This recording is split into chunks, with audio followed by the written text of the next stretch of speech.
அதாவது எல்லா தொழுகைகளையும் கொஞ்சம் பெரிய சூறாக்களை ஓதக்கூடியவர்கள் மகரிபு தொழுகையில மாத்திரம் என்ன செய்யறாங்கன்னா சின்ன சின்ன சூறாக்களை தான் நடைமுறையில ஓதுறாங்க. எல்லா ஊர்களையும் அப்படித்தான் நடக்கிறது. அதை வச்சு தான் கேட்கிறாரு, மகரிபுல மட்டும் சின்னதான் ஓதணும் இப்படி ஏதாவது ரூல் இருக்குதா, அல்ல அதுலயும் பெரிய சூறாக்களை ஓதலாமா அப்படின்னு கேட்கிறாரு. இப்ப சூரத்துல் அஹ்ராஃப்னு ஒரு சூறா இருக்கு, நல்ல பெரிய சூறா. இந்த சூறாவை ரசூல் ஸல்லல்லாஹு அலைஹி வஸல்லம் அவர்கள் அன்ன ரசூலுல்லாஹி ஸல்லல்லாஹு அலைஹி வஸல்லம் மகரிபு தொழுகையில சூரத்துல் அஹ்ராஃப் என்கிற ஒரு சூறாவை ஓதினார்கள். அந்த ஒரு சூறாவையே 2 ரக்காத்துக்கு பிரித்து கொண்டார்கள். முதல் ரக்காத்துல ஒரு பாதி, 2வது ரக்காத்துல பாதி, 3வது ரக்காத்துல அல்ஹம்துலில்லாஹ் முடிச்சிருப்பாங்க. அஹ்ராஃப் சூறாவுல பாதிங்கிறது சின்ன சின்ன சூறாக்கள் இருக்குல்ல, அது போல ஒரு 10 சூறா அளவுக்கு வரும், பெரிய அளவுக்கு உள்ள ஒரு அத்தியாயம். அப்ப சின்ன அத்தியாயத்தான் ஓதணுங்கிறது ஒரு ரூலாக இருக்குமே. ஆனால் ரசூல் ஸல்லல்லாஹு அலைஹி வஸல்லம் அவர்கள் மகரிபு தொழுகையில அஹ்ராஃப் சூறாவுடைய பாதியை ஒரு ரக்காத்திலையும் இன்னொரு பாதியை இன்னொரு ரக்காத்திலையும் ஓதிருக்க மாட்டார்கள். திருமதியிலும் இப்னு மாஜாவுலையும் ஒரு ஹதீஸ் வருகிறது. என்ன இருக்குன்னு கேட்டா, ரசூல் ஸல்லல்லாஹு அலைஹி வஸல்லம் அவர்கள்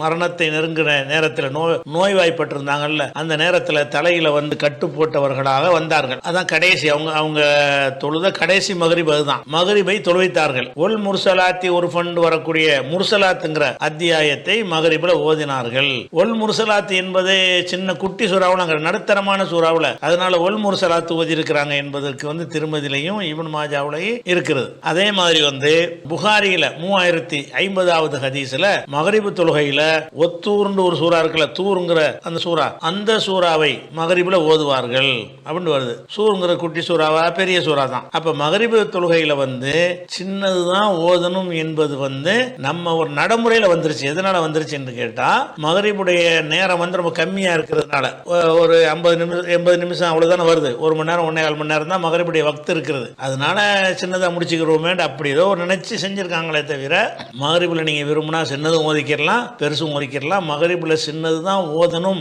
என்று கண்டிஷன் இருந்தா இப்படிலாம் ரசூலுல்லாஹ் ஓதிருக்க மாட்டார்கள். அதனால பெருசும் ஓதலாம் சின்னதும் ஓதலாம். அதே நேரத்தில் உங்க ஊர் இமாமும் சின்னதா ஓதுனார்னு சொன்னா அவருக்கு தெரிஞ்ச அளவுலையும் ஓதுவார்ல. பெருசா ஓதணும்னு அவர் தெரிஞ்சதான் ஓதுவாரு.